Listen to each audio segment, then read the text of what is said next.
nga after ng ng general cleaning ko at saka pintura, laba, yan ay nakaranas naman ako ng pananakit ng katawan, pati sakit ng lalamunan.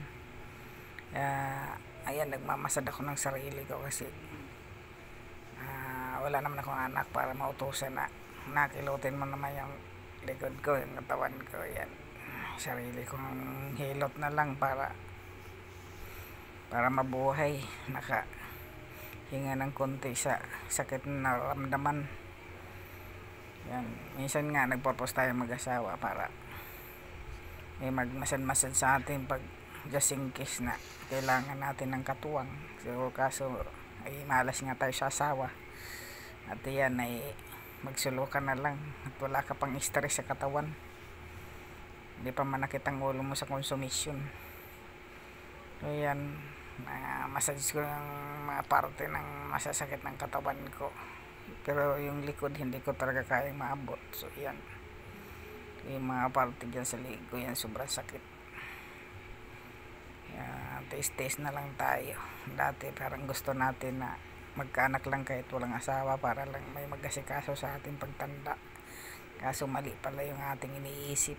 Pag sila tumanda at magkaroon ng sariling pamilya, iwanan din tayo, mag-isa na lang ulit tayo. Kaya wala, kailangan lang natin talaga sariling sikap na lang sa ating sarili para tayo ay makaraos sa ating buhay. Yan, pagkatapos nga yan, dami kong hanap buhay, pati naggupit ng buhok. Ayan, nakaramdam na ako ng sa edad kasi natin na 50 plus, nagkakaramdam na tayo ng mga sakit ng katawan. Hindi katulad nung bata pa tayo, kahit bunuan tayo ng trabaho, kaya nating yung handle yung sarili natin. Pero ngayon na may edad na tayo, pag napagod tayo, talagang lumalabas na talaga sa katawan natin yung mga sakit-sakit ng katawan. So ayan,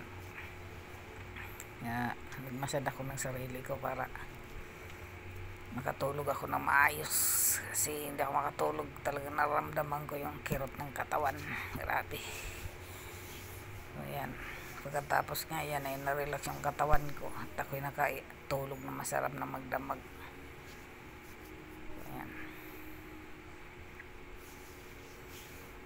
trabaho ko nga din ay magmasad, so ang sarili natin ay hindi natin kayang i-massage kasi nga masarap hagurin yan, no? Kung magpamassage ka naman yung part lang ng masakit ng katawan mo, yun lang hihilutin, hindi rin narelax ang buong katawan. So ako, pag nagmasad ako, talagang hindi ko binibilang yung oras, sinusulit ko rin yung binabayad sa akin ng aking customer. Talagang buong katawan talaga yan para ma-relax. Ayan, so sarap nga ihagod-hagurin ng mga katawan ko dyan. Sobrang sakit talaga yan, grabe.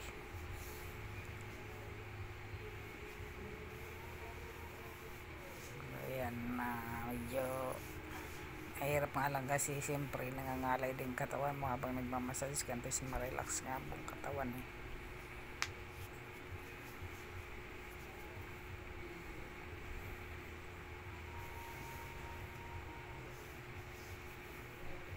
Sarap talaga ng hihilutin yung katawan natin pag sobrang pagod yan. Thank you for watching.